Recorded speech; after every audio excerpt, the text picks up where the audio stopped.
it's been 10 years since the world signed the historic Paris Climate Agreement, and therefore this is an important milestone. That's why they are kind of thinking that this is pretty important. But then also the context of, multilateralism. Are countries now able to deal with global issues together? Because that is where, because of geopolitics, because of all these hostilities and so on and so forth, we are seeing around the world, multilateralism, people think, is in danger. So in that context, this gathering, this meeting is being seen that, okay, can it kind of hold multilateralism still relevant to the world? That is, I think, the broad contour of this meeting. Tell us why the leaders of China, India, and the United States are not attending. Well, as far as the U.S. is concerned, it is loud and clear that they have said that they do not believe on the science fundamentally. They have been questioning everything. Some countries are saying that the fact that the U.S. is staying away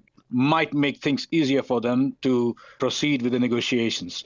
Other countries, other leaders, they haven't said why they are not, coming in, why they are not joining in person. But if you looked at their representatives' social media posts, then they are talking these very things that, hopefully this will be able to help with multilateralism and then fundamental things like adaptation. How do we cope with all this? But they haven't stated the reason why they are not attending as such. Many African countries need climate finance, which was one of the main issues of contention in previous COPs, because, as we know, it's established that African countries suffer disproportionately from the effects of climate change, and yet they do not produce the damaging gases and so on that are affecting the climate. So what is it that's going to be implemented? For Africa, adaptation is the major thing. That is why, if you remember, the African group of negotiators during COP29 in Baku,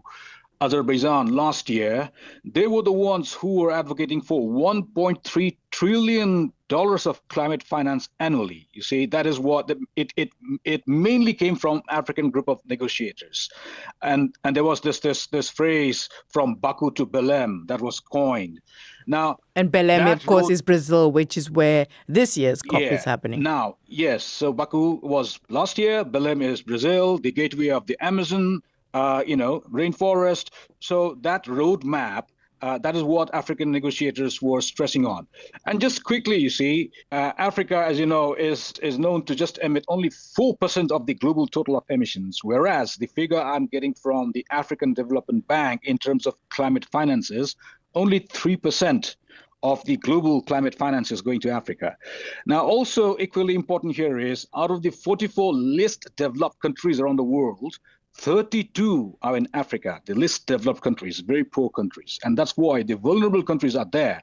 And that is why the stress is on adaptation. How do we adapt to this? This is also important because we have now fresh reports. Just yesterday, the UN report came out on emissions gap, because it's showing that it has not decreased the emissions. Another report today is saying that we are headed for another record year in terms of emissions. So basically, the long and short of it is, the world is realizing that emissions mitigation, so to say, or reducing the emissions, the main culprit of this climate crisis, is not happening fast enough, and that means that we'll have to live with this mess. All of these, the impacts, droughts, wildfire, floods, storms. Living with this means we need money, and money is a big problem, because $300 billion.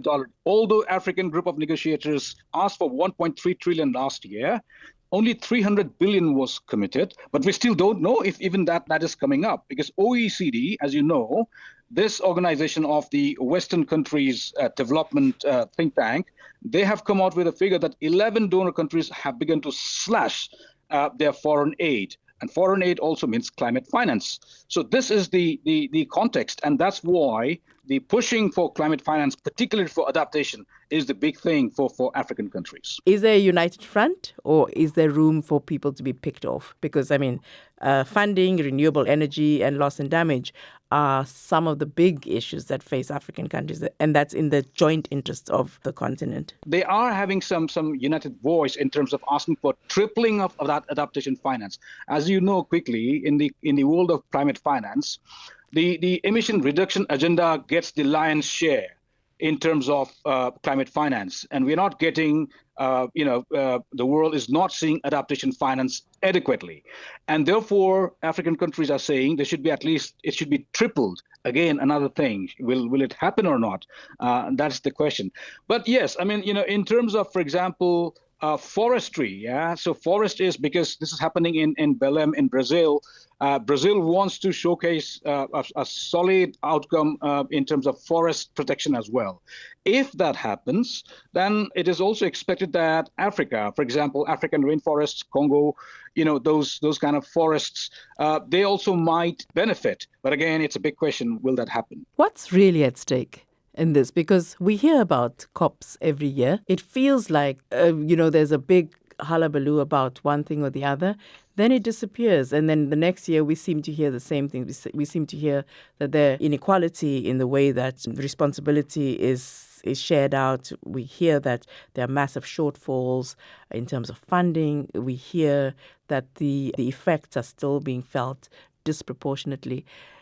It almost feels as if it is just a process through which people talk about it and then it goes away until the next time.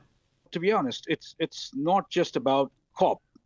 If you ask me, as someone who's been covering this for many, many years now, the main thing is, what do countries do when they go back?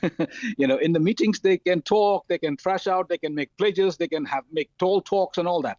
But the key thing is, what do they do when they go back? Now, the United Nations emissions gap report shows, which just came out, recently, it shows that they're not doing adequately what they should be doing. And as a result, we are here.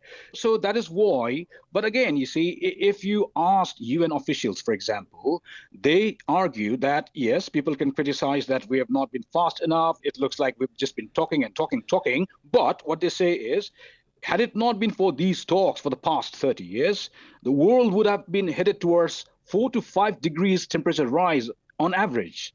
Today, they say, we have been able to bring it down to 3 degrees thanks to all these talks. And I see it depends who you talk to. So these UN officials have been using this argument. And some people tend to believe that, whereas others say, we're not convinced because this is not moving anywhere. So yeah, it remains to be seen if this is going to be something different. And that's why the host country, Brazil, is kind of naming it Implementation COP. Again, will it happen or not? That is something we need to see. Naveen Singh Khadka, the BBC's global environment correspondent.